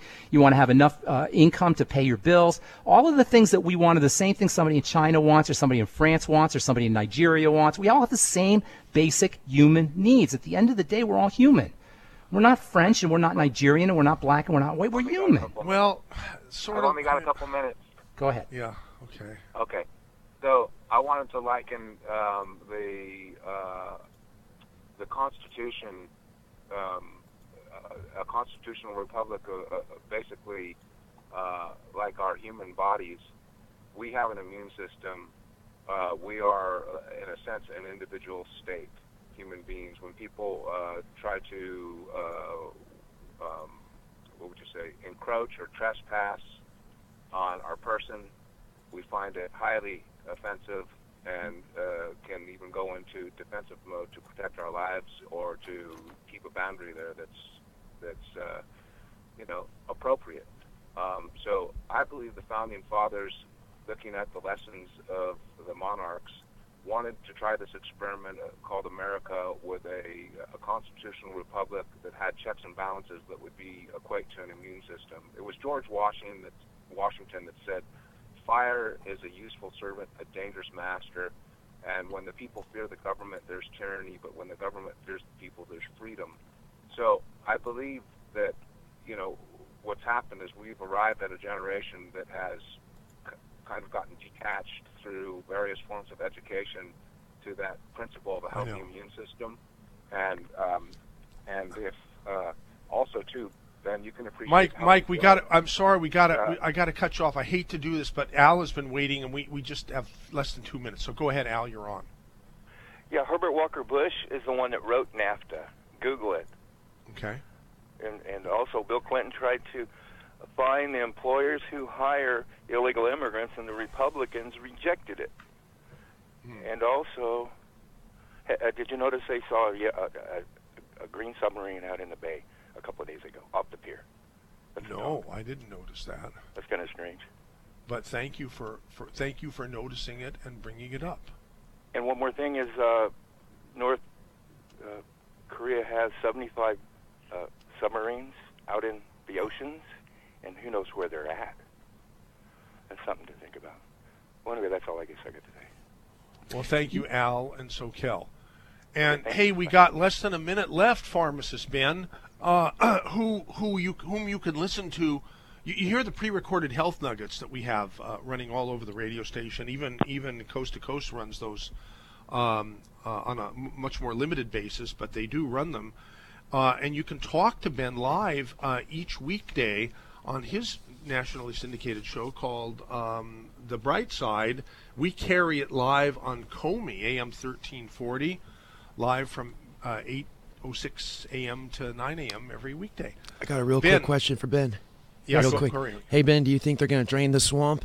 They are the swamp. It's all the swamp. Goldman Sachs, you ever hear of Goldman Sachs? Yeah. They run the government. They run everything. No, Right. they are the swamp. I think this con job, this Donald Trump con job, it's mind-blowing how people somehow believe that this guy is a populist and he has the common person's interest in heart. I think it blows me away. Anybody thinks that. Fair enough. Thank you. Oh, boy. Okay. It's too bad it's the end of the show because I could feel the phone lines would have loaded up here after that. But that's it. Thank you, Ben. Thank you, Jason. Thank you. Good to talk to you, Jason. Stay tuned for And Bowl and you Branch too, News in Progress. KSCO, Santa Cruz, Salinas, Monterey, San Jose. Thanks, guys. President quickly tried to get FBI Director James Comey to stop the investigation into Flynn. It's now proof of obstruction of justice in the case. In another matter, the Office of Special Counsel Robert Mueller confirms it fired a top FBI agent for politically charged text messages against the president. CBS News senior legal analyst Andrew Cohen explains the significance of the announcement. This is precisely the sort of story the president's supporters in and out of office will cite as proof in their view that the FBI probe is partisan and biased. On the other hand, Special Counsel Robert Mueller acted immediately here when he discovered the problem. Now that the Senate has passed its version of tax reform, it has to be reconciled with the House version before it can go to the president for his signature. CBS's Errol Barnett on why Republicans desperately want to finish this off. It is President Trump's top priority, and there does appear to be political will by Republicans to get this done, and that's for a number of reasons. Chief among them is that, Republicans don't really have any major piece of legislation, no major legal win to show for having both majorities in the House and the Senate and the White House. And so this is key for all Republicans to end the year with some momentum on a positive note, saying, look, we delivered on tax reform. New York Governor Andrew Cuomo on his third trip to Puerto Rico, still suffering after Hurricane Maria. Puerto Rico has not gotten the care and the attention that they deserved. The people of Puerto Rico are American citizens. They were not treated that way. Nearly a third of the island remains without power 73 days after the storm struck. In the Democrats' weekly message, Congresswoman Jackie Spear of California says Congress is at an important crossroads when it comes to dealing with sexual harassment and abuse. Serving as a member of Congress is a privilege, not a right.